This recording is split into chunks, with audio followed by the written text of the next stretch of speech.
ሃፒ ውሜንስ ዴይ ዛሬ የሴቶች ቀን ነው። የሴቶች ቀን ስናከብር ደግሞ ሴትነት በራሱ ከቃል በላይ የሆነ ክብርና ሞገስ አለው አይደለ እንዴ? ግሬስ አለው ሴትነት በራሱ ማለት ነው። እና የኔ ውድ እንቁ ተወዳጅ ቤተሰቦች በያላችሁ በሰላምና ጤና ፍቅርን አብርቼ እመኝላችኋለሁ። በድጋሚ ዛሬ ማርች 8 እንግዲህ ስናከብር ሴትነትን ያለውን ወሰን የሌለውን አቅም እያሰብን ነው አይደለ? ትናንት የተከፈለ መስዋዕትነት የዛሬው ነጻነታችን ነው። ዛሬ የምንሰራው ስራ ደግሞ ለነገዎቹ ሴቶች ጥንካሬ ነው። ይሄ ማለት ደግሞ ልክ እንደ ሩት አይነት ምርጥ የሆኑ እንስቶች አሉ፣ ጠንካራ የማይበገሩ በቃ እንዴት ልበላችሁ፣ በቃ ቃላት የማይገልጻችሁ አሉ አይደለ?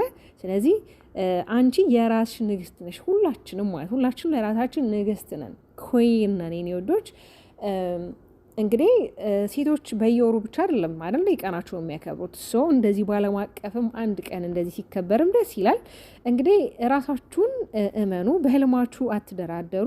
መልካም የሴቶች ቀን እላለሁ የኔ ወዶች። እንግዲህ ለዓለም ብርሃን፣ ለቤት ምሰሶ፣ ለሀገር ኩራት ለሆናችሁ ሴቶች በሙሉ የኔ ወዶች ሩቴ እንግዲህ ከዚህ ውስጥ ዋነኛዋ እንቋ ሴት የምንወዳት እህታችን ናትና እንኳን አደረስሽ ብዬ እንግዲህ ፖስት አድርጌ ነበረ ኮሚኒቲ ላይ ማለት ነው። ካያችሁት ለሷ ብቻ አይደለም ለሁላችሁም እንቁ ለሆናችሁ በስደት ላይ ያላችሁ እንደ ሻማ እየቀለጣችሁ ቤተሰቦቻችሁን ለምታግዙ እህት ወንድሞቻችሁን ለምታስተምሩ ለራሳችሁ ሳትሆኑ ለህዝብ የምትቆሙ እውነት ለእናንተን የቃን የለኝምና በድጋሜ ሃፒ ውሜንስ ዴይ እያልኩኝ ዛሬ እንግዲህ ሩቲን እንጠብቃታለን። በነገራችን ለምን እንደሆነ አላቅም፣ እኔን ሰብስክራይብ አታረጉኝም። ሶ ዋት አላቅም፣ ምክንያቱን አላቅም ሰብስክራይብ እንደማታረጉ ማለት ነው የኔ ወዶች።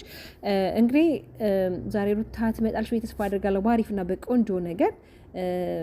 ያው ዛሬ ቀናችን አይደለ ደግሞ በቀናችን ታዲያ አሪፍ ነገር ነው ይዘን መምጣት ያለብን። ሶ ቆንጆ ነገር ይዛለን እንደምትመጣ ተስፋ አድርጋለሁ የኔ ውዶች። በያላችሁ በሰላምና ጤና ፍቅር በድጋሚ አብቼ እመኝላችኋለሁ።